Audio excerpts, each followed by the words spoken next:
Hello, everyone. Welcome to a very special episode of Uncanny Treks, where, according to popular, and by popular I mean Matt, where according to popular request, we are checking in on the X-Men comics. We're seeing where they're at the end of 2023 and the start of 2024. It's Fall of X. Fall of X. Yeah. I'm Bob in Cascadia. That's Matt in the Southland. Matt, how are you falling from X today? Doing okay, Bob. I feel like I have an encyclopedic knowledge of X-Men in my head, but I feel like it's all stacked on top of each other, ready to just fall. What happens when it falls? I just completely lose interest in it and go to the next thing. That's depressing. I'm trying to shape it up, though, Bob, so it stays intact. That's what this podcast is for at this point. It's to make sure that I can understand what's actually going on in the X-Men comics. I'm just not making it up in my head. Pretty soon they're going to relaunch the X-Men, and it seems like they're just going to go back to the most basic stuff.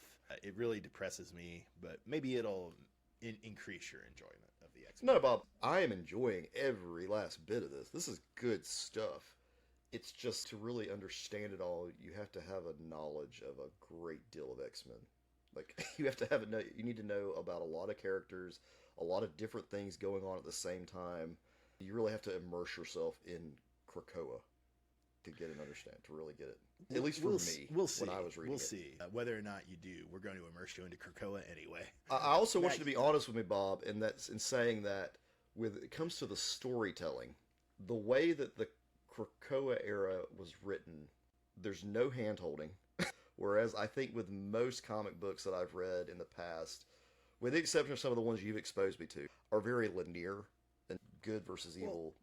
We'll talk about it more, but I would say, except for the stuff about Moira and the timeline stuff, the storytelling is pretty linear. It's not always clear how linear it is, but it actually is pretty linear. And I think you only really needed to keep up with 2 monthly comics to understand Krakoa in hindsight, but they didn't market it that way. They definitely didn't market it that way. And we're going to put that to the test, Bob, because I read the 2 comic lines that you told me I needed to read, which are the X-Men main line, which is just called X-Men, and the Immortal X-Men. And I feel like I have a pretty good understanding of what's going on. But I want to start at the beginning. And when I say the beginning, I don't mean the beginning of X-Men. I mean the beginning of the Krakoa era. Before you start there, let's just say for clarity, every year or so, they give an overarching brand name to the year of Krakoa. So we're in the 4th overarching brand name. It's called Fall of X. It started in the summer of 2023, and it seems like it's going to be wrapped up by spring or early summer of 2024. This will be the end of Krakoa, and there will be some sort of pretty hard reset. For anyone uninitiated in the Krakoa era, it started in 2019 with 2 miniseries, House of X and Powers of X, that were both written by Jonathan Hickman, who we love. The mutants build their own nation on Krakoa. Wishing to remain a sovereign nation, they come to a compromise with Homo sapiens and give them magical flowers from Krakoa that cure diseases and extend life, so the humans will leave them alone. Am I correct on that? Yes. So the Quiet Council becomes the ruling body of Krakoa, and their interactions is where all the really good stuff happens in the comics, at least in my opinion. You have all kinds of members on it from different incarnations of the X teams. You've got Professor X, Nightcrawler, Shaw, Emma Frost, Hope, Mr. Sinister. Just all the really fun characters that everybody loves are on this Quiet Council. Kitty Pryde. And they've created this mutant circuit where they can resurrect any mutants that die. But the problem is this has a queue, and that they want to also resurrect the millions and millions of mutants who died on Genosha. Quick trivia question. Do you know what the first mutant circuit is? It comes up a couple times in the comics we looked at for today. Damn it. Bob, help me with that. The first mutant circuit is the fastball special. I did read that. Damn it.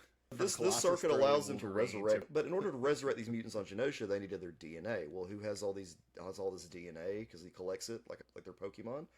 Mr. Sinister. So they let Sinister on their council. While Mr. Sinister is definitely one of the bad guys in this, the big bad is this group called Orcus, who just hate mutants, and they have access to Sentinel technology. They also have access to future Sentinel technology. Because one Sentinel, a Mega Sentinel, who used to be an X-Men, has come from the past to help them.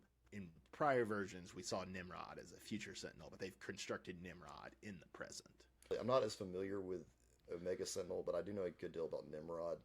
And then Tri-Sentinel showed up at one point. Whole different thing. So Matt, your explanation is great, all correct, good baseline information. I'm not criticizing the choice, but I'll just say it's amusing that you didn't include Moira. But Moira does make everything. We're going to get to that, Bob. I didn't want to jump into the crazy too fast.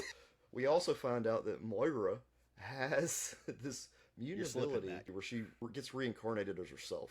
Like, she relives her whole life. And she has 10 chances to do this. 10 lives. We're on the 10th life now, I believe. Yes, although things have gotten more complicated in the sense that Sinister has gotten Moira's DNA, and so he's been able to clone her and to create branching timelines with her clones. When Sinister screws up in the current timeline or realizes the timeline is too out of control, he goes and he shoots the Moira clone and resets the timeline back to what people are calling a save point for the video game people. It is funny how with the resurrection queue and with the timeline resets, it has made X-Men very video gamey. Add the time portal, a time gate where they can just jump wherever they want to at any time. The whole thing is going to be a great video game one day. I still want the video game to happen because maybe that means in 5 years they'll stop doing whatever basic stuff that Tom Brevoort is going to make the X-Men do after this era. I've really liked how the post-Hickman writers have handled Krakoa, but I do want Hickman to someday write what would he have done if he'd kept going. He's get to see Claremont in a series called X-Men Forever continue his original run. I'd like to see an X-Men Forever with Hickman in 5 or 10 years. That would be awesome. Yeah, because I really don't want this era to end, but I understand why it's going to have to, because you couldn't keep going with this forever. I think you could. There's so many pieces, Bob. But there's always going to be so many pieces. The X-Men have the most sprawling cast in comics. Well, when we get to the end, Bob, and we talk about what we read about in the most recent drop, which was All of the House of X and Rise of the Powers of X. Yeah, we talk about what happens in the Rise of Powers of X. Mm-hmm. I see this all coming full circle to where it can go back to that baseline that we're going to probably be seeing coming up. I agree. I hope it'll go back to the mansion. I've said this on the podcast before, but my vision of the X-Men has come to be, since I read the Claremont run, the great thing about the Claremont run is it's always changing. It's always moving forward. It's never going back. They didn't go back until Jim Lee came on and forced Claremont to put him back into the mansion for X-Men #1. X-Men can always be doing different stuff. It can be going to outer space. It can be going to Australia. It can be going to hell. So the inevitable mansion reset makes me sad. I'm wondering if they're doing that so that people have an easier jump on point when they start releasing X-Men content through Disney. That's Studios. Absolutely why they're doing it. But by this point, we should know that doesn't work. The people don't jump on. So why are we still pretending like every issue has to be someone's absolute first issue? As people say on Twitter, Matt, your and mine's first comic were like part 3 of a 7-part Spider-Man crossover, and we loved it. People will like it or they won't, and if they like it, they'll figure it out. I had a completely different experience.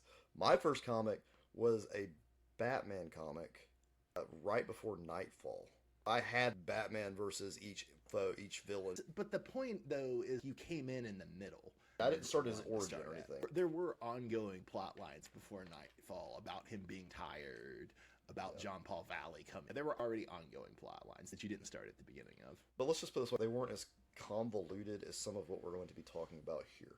You may have a different opinion, but there's so much stuff that it's hard for me to figure out what I really need to look at. Even when we're talking about what I needed to read to have this conversation, we disagreed on what I needed to read just because I just didn't know. Yeah. Fall of X started back in the summer of 2023. It's coming in 2 waves. We had a series of miniseries that just ended, and we'll talk about those. And we have a series of miniseries that are just starting. We'll talk about those. And then, Matt, you wanted to give some of the broad points of Fall of X so far? In Fall of X, we have the Hellfire Gala, which, like every year, they started off with a gala. In this particular gala, Orcus breaks in, and we find out that the flowers that I mentioned earlier were tainted by Orcus. They demand that Professor X remove all mutants from Earth through the nearest off-world gate. We talked about before, they have these gates where they can go wherever they need to go. One of those gates leads to Mars, Areco. They were sent somewhere, and Professor X can't even sense they're alive. So he thinks they're dead. We discover that they've been transported to some desert somewhere. They're wandering in a desert planet full of religious overtones. Just to clarify, what Matt's describing, like he said, is the Hellfire Gala. That's the one shot that sets up this era of Fall of X. All of the miniseries and ongoing series we're going to discuss take place in the new status quo, where Orcus is dominating Earth. Most mutants, but not all mutants, have gone off-world, and Xavier is left alone on Krakoa and thinks he's killed most mutants. And that's where this is structured so differently, because that book sets the stage for the rest of the year. You read this book, then you choose what you're interested in. Because there's a lot of stuff.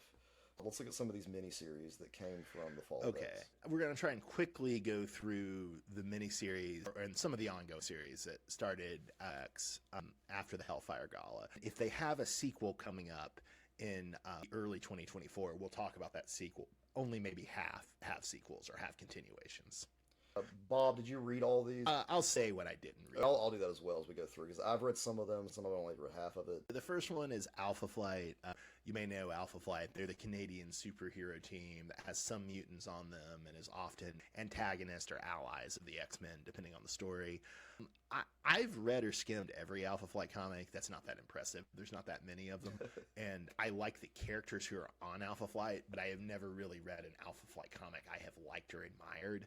This was the first that I really liked. The status quo is that Alpha Flight is pretending to hunt mutants in Canada, but actually they're helping shelter them from Orcus. It's great. Ed Brisson and Scott Godleski are the writer and artist. They do a tremendous job. I really want to see them do more with Alpha Flight. I'm sad that so far there's no follow-up to the series on schedule. You figure out the little twist after the first issue, which is neat. The first issue is, like Matt saying, spoilers, is formatted as you think they've betrayed the X-Men. I was reading it actually mad, like, man, are we really just going to have a 4 or 5 issue miniseries about Canadian fascists? Yeah. But no, there's a good reverse. I enjoyed it, Bob, but you're right. It doesn't really affect the story that much, but it was fun to see Alpha Flight. My only real exposure to them has been on the animated series. And that was primarily Vindicator and Puck. Yeah. I got attached to Puck when he showed up in an Uncanny X-Force comic about 10 years ago, and he was great in it. Not the Uncanny X-Force you've read, but a more obscure relaunch of it. X-Men's not convoluted, folks. So that's Alpha Flight. It's a solid comic, but like Matt said, not something you have to read to understand the status quo. The next one is Astonishing Iceman by Steve Orlando and Vincenzo Caruta. This is not my favorite book of Fall of X by any means, but it's a solid book about Iceman being the most public face of resistance to Orcus left on Earth, which is a neat deal. It seems to be part of Marvel's strategy of big-upping Iceman over the past few years, which is partially related to the fact that Iceman has finally come out of the closet, and it's partially related to his Omega mutant status, and it's partially related to his high nostalgia factor because of his appearance in Spider-Man and his amazing friend. You know, that really is a heartwarming story. He's come out of the closet, and now he's more powerful than ever. I really do appreciate that overall arching arc there. That's neat. It's a good angle. This is a very queer book. The writer, Steve Orlando, is bisexual and has written very good queer-themed Big Two comics before. Matt, did you ever read his Midnighter series? I don't think I did. That was like maybe 7 years ago. We should read it for the podcast sometime. It's only 3 volumes. It's really good. This is not that good, but it's still fun. Steve Orlando is a big Grant Morrison fan. You can tell from some of his other work. To me, this Astonishing Iceman comic has big All-Star Superman energy to it. It's got a Fortress of Solitude. It's very fun. Overall, this book was very fun. I enjoyed it. I like the art, too. I don't know why the art drew me in on this one, but it did. That was bright and a little cartoony, as I recall. That's exactly the way to describe it. Definitely worth a read. It's not going to give you any huge plot points to the overall plot, but if you like Iceman, it's a good book. There's no follow-up immediately scheduled for the rest of Fall of X, but I expect they'll keep pushing Iceman as one of the biggest solo X-Men. I expect. I hope he's one of the cooler ones. Okay, the next one is, and I should say all of these are miniseries, and if it's not a miniseries, I'll say that it's not a miniseries. The next one is Children of the Vault by Dennis Camp and Luca Masurka. It's not my favorite, but it's a solid book. You probably don't know the Children of the Vault, Matt, but they're X-Men antagonists created in the aughts. There's a cool Mike Carey run on X-Men that we should look at sometime. And I really like them as adversaries. They're post-human adversaries to the X-Men, as opposed to being mutants, which is to say they're highly evolved humans. We have seen the Children of the Vault some in John Hickman and Jerry Duggan runs on the main X-Men book. And this does follow from that, but I don't think it's super necessary to have read that stuff to understand this. This doesn't really play much into the ongoing Fall of X story. It's a little bit of false advertising because the Children of the Vault are more the antagonist or the problem in this book, and it's more of a Bishop and Cable team-up book. That's the thing with these miniseries. Whatever characters need something to do and give them something. In this case, the Children of the Vault, Bishop, Cable needed something to do. But Children of the Vault themselves, aren't they in the Vault growing their powers? Yes. The Vault moves on a greatly accelerated timeline as compared to the rest of the world. If you go in there, you can accelerate your powers much quicker, which is another video game type thing. I don't think you've read the Hickman issue where Sync and Laura Wolverine go into the Vault, but it's amazing. It's one of the best single issues Hickman ever did. Like you say, it's very video game. Like I'm already sitting here mapping out the video game. You can upgrade in the Vault. You can travel fast at the gates. You can have a save point with the Resurrection Protocol. It doesn't seem like they're going to do a sequel to Children of the Vault and Fall of X, but they are doing a new Cable miniseries by a different writer. Honestly, the advertisements for that Cable miniseries don't have me excited, and it's not clear if that Cable miniseries will follow much up on this series at all. So the next miniseries on our plate, Matt, is Dark X-Men by Steve Fox and Jonas Scharf. Matt, do you remember who Steve Fox is? Tell me. He's the writer of House of 92. I didn't know I was the same guy. If you familiarize yourself enough with Krakoa, go read that. They need to turn that comic into an animated series. That needs to be season 2 of X-Men 97. One of the things that I think does make following the Krakoa era somewhat complicated is that you probably should follow writers more than you should follow characters.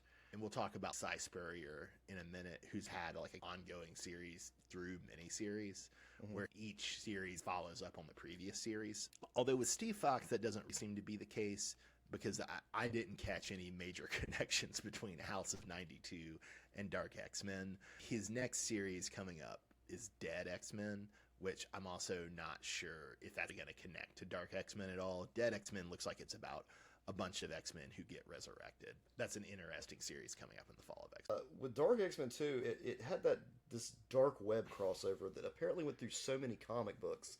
It ruined my Amazing Spider-Man experience.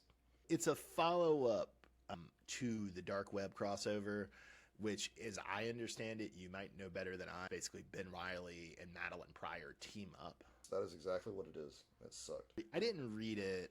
I will say, when I was reading Dark X-Men month to month, I had a good time with it. When I reread it all together after the miniseries was finished, I was a little lost, and I felt like it would have been better had I read Dark Web. That sums up Dark Web. Like, you're forced to read it to understand the other titles, and that bothers me when they do that. Like, I don't want to have to read a completely separate series I'm not that interested in. But it interrupted Amazing Spider-Man, which I hate when they do that. When you have this decent story being told, they're like, oh, no, we got to do a crossover now. We'll try to connect the basic story, but, we got to put random-ass Ben Reilly in here to screw over things. As you may have noticed, we're going in alphabetical order with the titles. Alphabetically, the next title is Immortal X-Men by Kieran Gillen and Lucas Wernick, but we'll save that to talk about with Kieran Gillen's new comic at the end. Next up is Invincible Iron Man by Jerry Duggan and Juan Frigeri. Matt, I gotta be honest, I hate Tony Stark, so I didn't read this. What happened with Iron Man here, though? He married Emma Frost, right? His technology is being used in the Sentinels, and he's marrying Emma Frost. And in Jerry Duggan's main X-Men comic, he's involved with Hellfire Club politics. So I assume that's what the comic is about. Emma Frost is hiding as his assistant. What about Miss Marvel? We have a new Miss Marvel miniseries. It's co-written by Iman Vellani and Sabir Pizzada. If you're not familiar with those names, Vellani is the actress who plays Miss Marvel in the Disney Plus series. Pirzada wrote some of that series and some of the Moon Knight series. And the artist is Carlos Gomez. We just had in the Hellfire Gala Miss Marvel get resurrected and revealed as a mutant. This is tying Miss Marvel more into the world of mutants. She's stuck on Earth like Iceman and some of the other characters in Duggan's X-Men. This somewhat overlaps with Jerry Duggan's X-Men, but you could also read it on its own and it would be fine. A sequel series with Miss Marvel is starting in March, and it's by the two same writers. Let's talk about this Realm of X. Realm of X is by Torin Grobbeck and Diogenes Neves.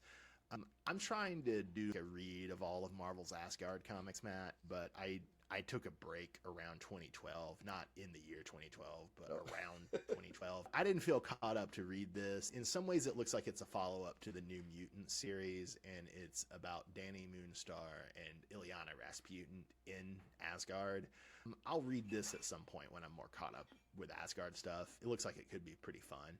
It doesn't seem to have a sequel coming in early 24. Now we're going to move into two comics that I did read. I read Uncanny Avengers and also read Uncanny Spider-Man. I purposely made it alphabetical so Matt's contributions would have to wait till the very end. Uncanny Avengers, it's fun.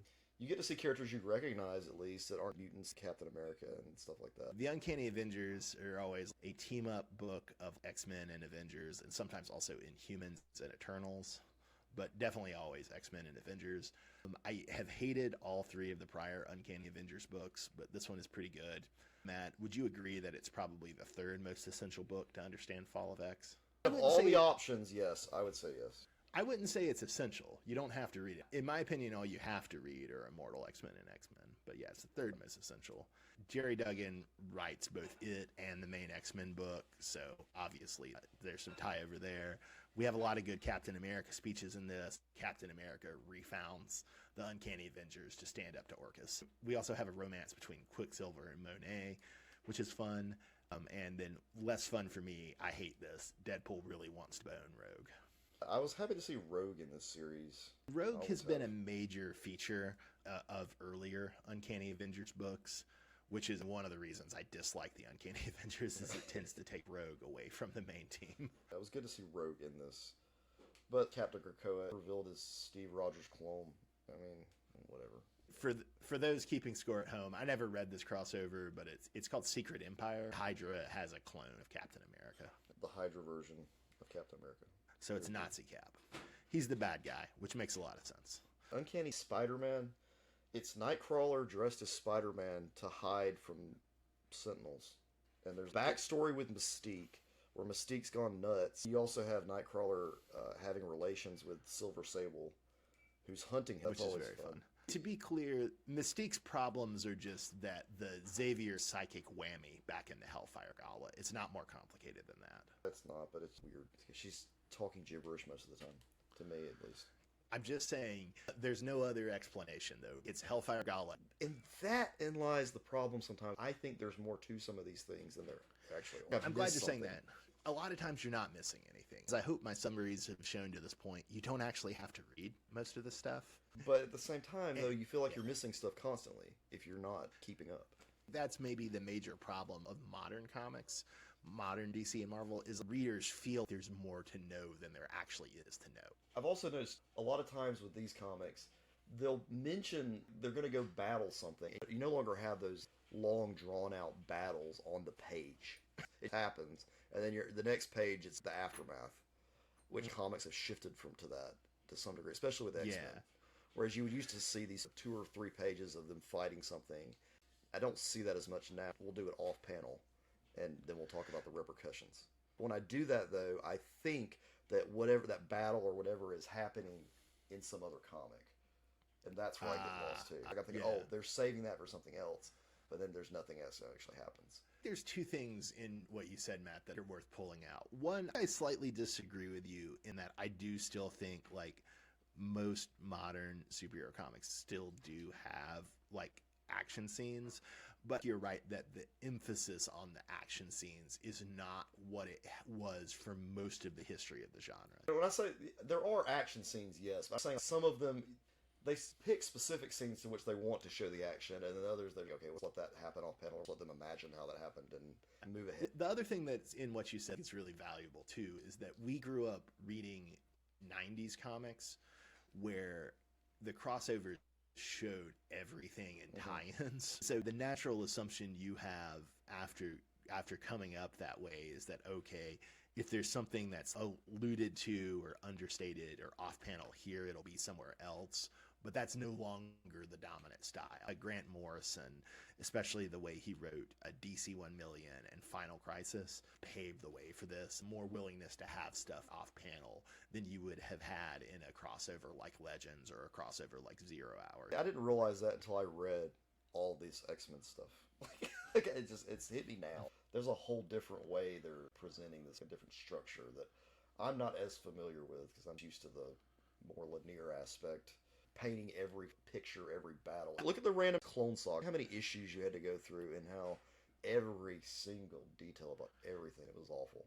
One other thing I will say about Uncanny Spider-Man, it makes the most sense to read. And again, this is one of the things that makes entering the Krakoa era challenging is I've said you need to follow writers, although I've also said with Steve Fox that doesn't work. Yeah. But with Cy Spurrier, you want to have read the other 3 volumes of stuff he's done. He had a mini-series called Way of X, collected in 1 trade. Then he had an ongoing series called Legion of X, collected in 2 trades. So this is volume 4 of Cy Spurrier's Nightcrawler, because Nightcrawler is the lead or the co-lead of all of those books. And plot-wise, it doesn't matter so much. I don't think the plot of Uncanny Spider-Man really depends on the prior 3 volumes. With what Spurrier's been doing to the character of Nightcrawler, it matters. And that's how I felt that as I was reading, because it wasn't quite the Nightcrawler I'm used to, the way he was talking and the relationships and things.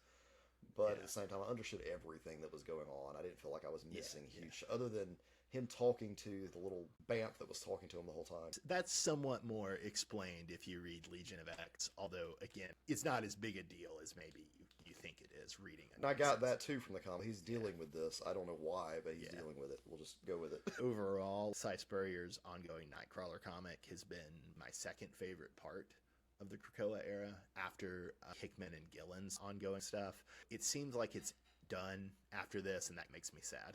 It's an interesting take on Nightcrawler. I really enjoyed it. It's cool to have a Spider-Man that can teleport. The most basic piece there is really neat. The idea of what he can do differently and coming down from his tail the same way Spider-Man comes down from the web. That whole visualization was cool. Next up, we're finally getting to some ongoing series. We're going to talk about 2. Wolverine and X-Force. They're both written by Ben Percy. Jeff Shaw does the art on Wolverine in this era. Robert Gill does it on X-Force. Matt, does it surprise you that Wolverine and X-Force are the 2 longest ongoing series of the Krakoa era? Not really. X-Force has been going since the beginning. Wolverine started not long after the beginning. They're both going to end at 50 issues. That's crazy. I've been all over the place on these series. I've really liked both at different points. I've really hated both at different points. Sometimes they felt just like the same book split into 2 because Wolverine was, especially in the early days of X-Force, of this version of X-Force, was pretty important. But other times they feel totally separate. At times they've sometimes felt like the most important books in Krakoa, like they're paying the most attention to continuity. At other times they felt like they don't matter at all. It's wild, man. I don't know. I'm at a point where I don't think either matters. There's 3 issues left of X-Force, and I think it's going to be a pretty perfunctory wrap-up. We'll see. I might be wrong, but I think it's going to be pretty perfunctory. Wolverine was just starting a big series called Sabretooth War, and I was not looking forward to it, Matt, because I don't like tooth. But then I read the first issue of Sabretooth War, Matt, which came out last Wednesday, and I'm even less excited for Tooth War. Do you know why I'm less excited for Tooth War, Matt? Why? Matt, what if there were a Sabretooth verse? A multiverse, is that what you're saying? Yep. I'd totally forgotten this, but there's been 2 Sabretooth miniseries during the Krakoa era. Some people have really liked them and have really highly praised them. I've thought they were pretty bad. In the second one, we get into multiversal Sabretooth. And so there's like a whole army of Sabretooth that Wolverine is going to fight. I could not care less, man. Do we really need that? Like, I don't understand. Sometimes we have some amazing things come through, like the X-Men stuff, and then other times it's so dumb. Who wants that? Who's like, oh yeah, what we need is, you know, that Spider-Verse movie? You know what would make it better? What if it was about Sabretooth? We'll see if people buy it. I won't be buying it, Matt. So I'm going to finish Percy's X-Force, but I am definitely not reading Tooth War. I'm going to leave Tooth War alone. I had assumed back when I thought it was going to be Wolverine versus Sabretooth, I was like, oh man, this sounds bad. But I've read 40 issues of this comic. I can read 10 more. Read it all. Finish it off, at least. I'm not reading the Tooth first, Matt. All right. Strictly alphabetical order, the next thing would be Jerry Duggan and Stefano Caselli's ongoing X-Men series, but we'll skip that for now, too, and come back to it at the end. Next up is X-Men Al Ewing and Yindri Sinar. Matt, back in the day, I told you this was one of the best X-Men comics ever written, and for that I apologize. That's okay, Bob. The first 3 issues of this comic back in the day were amazing. They were some of the best X-Men comics I've ever read. But then the crossover started, and it just totally sandbagged the series. So there's other things I could say, but honestly, I don't care, which makes me sad.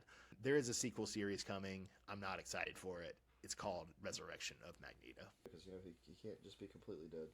Nope. He'll be back. Now it's time for the exciting stuff. Let's talk about the new comics. Are you ready? Okay, sounds good, Bob. So let's talk Fall of X first.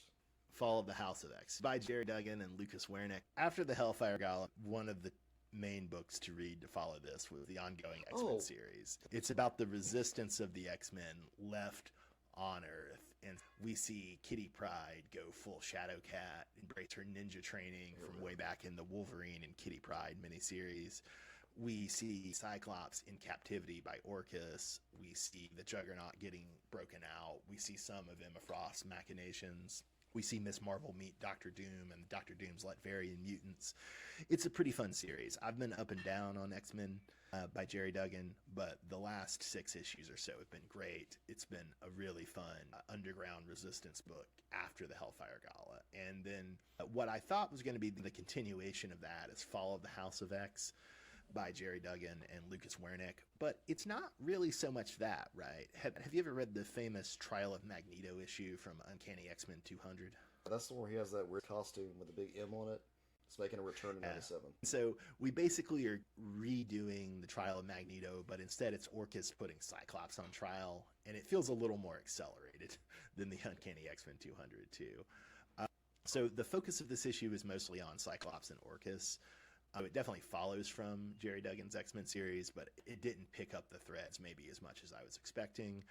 But there is a lot to like in it. We have a cool Western dream that Cyclops has where different characters are kind of put in stereotypical Western positions. And we also have some old threads from Jerry Duggan's X-Men book show up. We see Polaris go full Magneto, which is really interesting. And we see the return of Brew, the mutant Brew. This return was set up in Jerry Duggan's X-Men. And let me tell you what I love about Cyclops' dream, Bob, is that Jean Grey makes a little cameo in it to help save him from getting hung. It's a little cheesy, but there's a great moment in the issue, right, where Cyclops is telling the doctor from Orcus that only one person can judge him, and it's very clear who he means. Exactly. We're going to have this miniseries, Fall of the House of X, keep going, and there's going to be some sort of relationship between it and Jerry Duggan's X-Men book, which is also going to go on for about 5 more issues. Really cool imagery in this issue, Bob. On page 18, when Wolverine gets his ass handed to him, and his skin is just ripped to shreds. I love it when they do that. You also notice all the return of the classic costumes. Cyclops is wearing his old school outfit. Nightcrawler's back. But Nightcrawler does have a beard, which is cool. Wolverine and Colossus are back in very classic outfits too. Yeah. Colossus has a beard as well. Colossus's beard has been a major part of X-Force. Is there anything else you wanted to do with Fall of the House of X-Men? Professor X has a beard as well. I'm just trying to make sure I get all the beards in. Well, also, I need some clarity. At one point, Krakoa faces Nimrod, and Krakoa literally gets up with legs and walks around. Can it disconnect from its own island? It varies, but yeah, sometimes. It sort of does that at the end of Giant Size X-Men #1. If that makes sense, so it can just get up and leave. The text says that Krakoa is weakened and diminished. So I guess it can eject itself. Now, the other thing with this too about Polaris, she's uber powerful. Polaris coming into herself has been a long-running part of Duggan's X-Men. Let's talk a little bit about Rise of the Powers of X, which just released this week. This is written by Kieran Gillen. It's art by R.B. Silva, who you may remember was one of the original artists on House of X and Powers of X.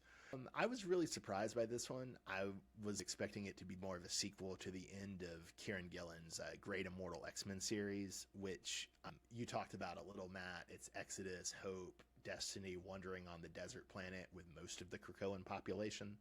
But instead, do you remember what Powers of X focused on back when we read it a couple years ago? Help me out. It primarily focused on explaining the history of Moira's different lives. That's where I learned that she had 10 different lives. House of X was more focused on like events in the moment. That wasn't always true, but that was mostly the division. We're having a similar division here, where Fall of the House of X is mostly covering like the action in the present, at least so far on Earth, with like Cyclops and Orcus and the X-Men. Whereas Powers of X is exploring alternate realities where they're still fighting against Nimrod and Orcus. This one is really fun. There's homages to Terminator, Jurassic Park, Days of Future Past, and there's some really great sentimental moments with Mystique and Gambit. To read this book, you need to have read House of X and Powers of 10, and you need to have read maybe Sins of Sinister, that crossover, and you need to have read Gillen's Immortal X-Men. At the moment, I'm surprised how little it crosses over with Fall of the House of X, but I could see that changing. Even though I think you need to have read Gillen's Immortal X-Men, it's not really a follow-up. It seems like there's another Gillen book that's launching called X-Men Forever, and I assume that will more directly follow up on the big confrontation at the end of Gillen's Immortal X-Men, where Hope and Destiny are in the White Room with the Phoenix. This other universe. You've got an Iron Man who is Tony Stark's last suit before he died, the AI imprint, which I thought was a really cool idea.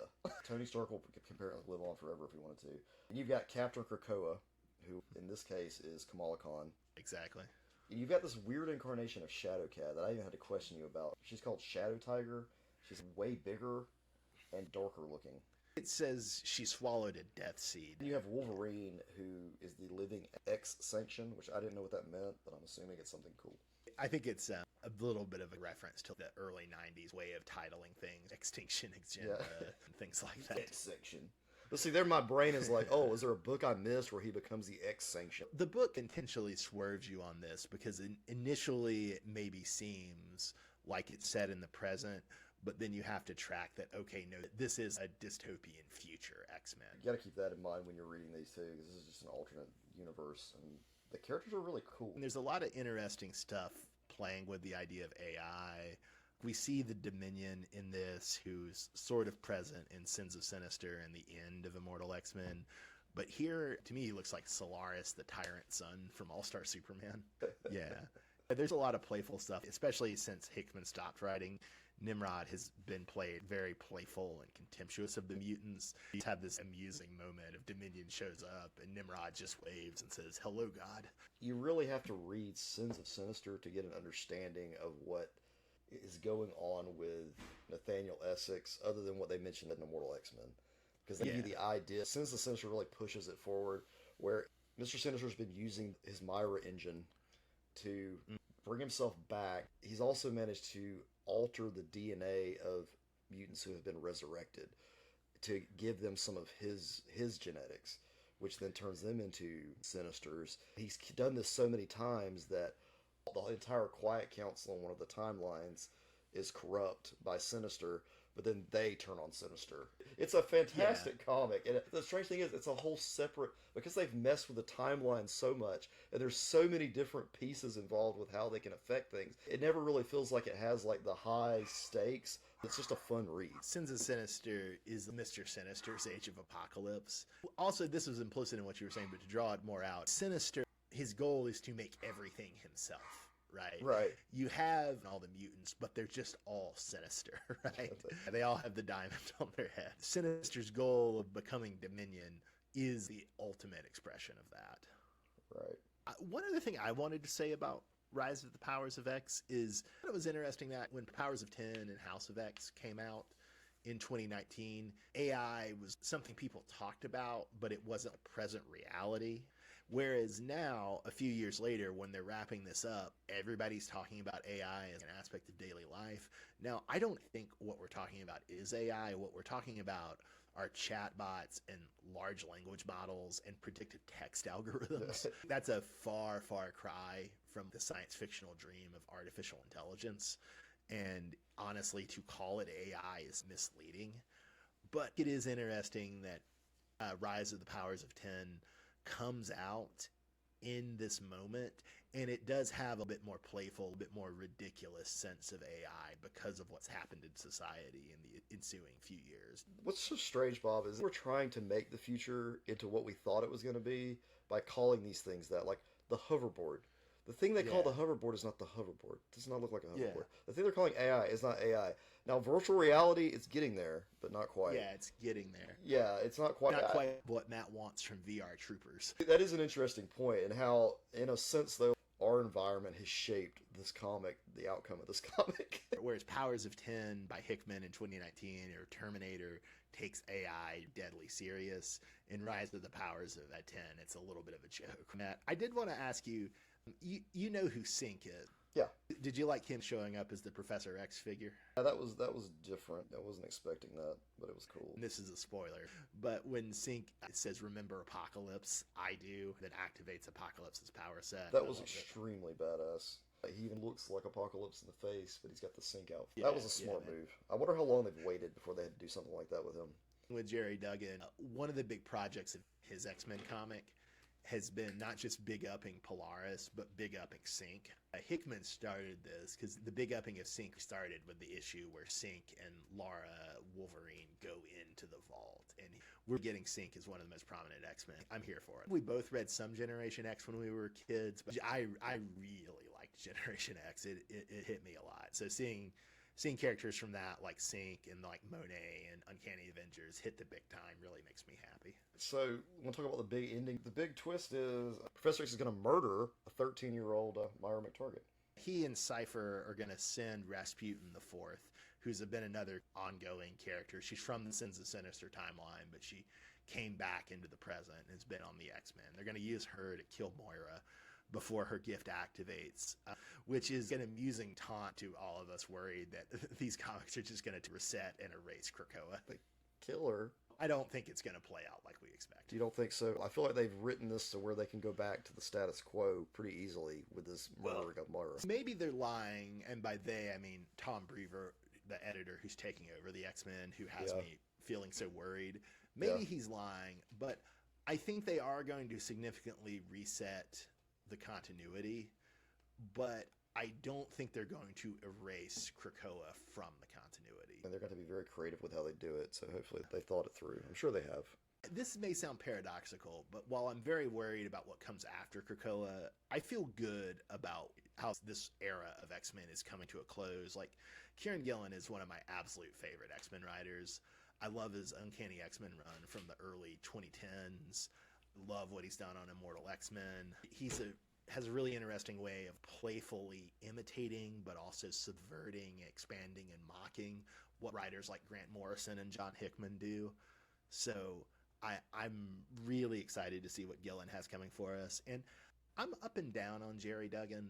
Like, there's some stuff he does that I really don't care for, but I've really enjoyed the past half a year of his X-Men book, and I have faith that he and Gillen together will tie it out. I think we've come to an end here after a whole lot of X-Men. My X-Men knowledge has been shaped up just a little bit. I think I'm okay now. We did clarify what the problem is, though. The problem, just to reiterate, is that you, and to me, and other readers too, when you read these comics, it can just be hard to tell when there is more of something that you need to read to understand it versus when you just need to take what you're getting on its own. And it's very hard to know when, and I think this is true of a lot of modern comics, but it's especially true of X-Men. And it also doesn't help the way they advertise this X-Men line, where it makes it seem like all the books are interconnected in a way that they're really not. When you call it Fall of X and then the last page of every single issue has that checklist, my brain goes to the checklist in that order, when really that's just like the release order. It seems like they're telling you Wolverine 37 is the next part, but no, it's just the next thing coming out. Honestly, that's been a confusing part of the entire Krakoa era of X-Men, that it's its biggest problem, because in the entire era, all of the books, even though they interact in the status quo that whatever the latest Hellfire Gala or whatever the latest crossover sets up, they're basically, you just read them on their own. This marketing thing at the back of the list of books give you a very false impression of what's actually happening. A lot of people's frustration with the era is because of that. That is what the first time I started reading it, I did go and say, okay, now I got to go find these comics.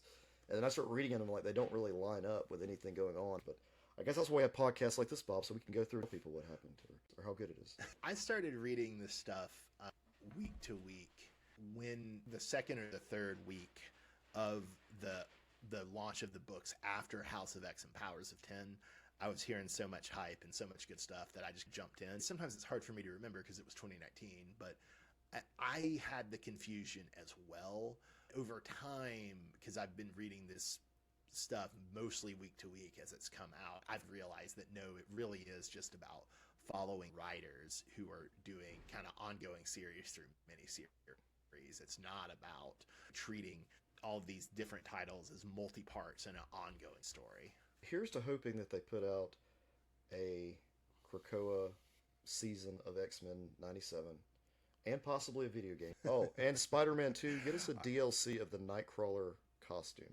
Folks, we hope you enjoyed our X-Men check-in. Maybe we'll check in as Fall of X advances. Maybe we won't. Maybe we'll check in at the end. Maybe we won't. Maybe I'll be too sad to say anything about it, and maybe Matt's tottering X-Men knowledge will fall, and he'll just lose interest and go back to Real Housewives. Like Rise of the Powers of X, Matt, our podcast leaves you in suspense. Have a good night, everybody. Thank you for listening, folks.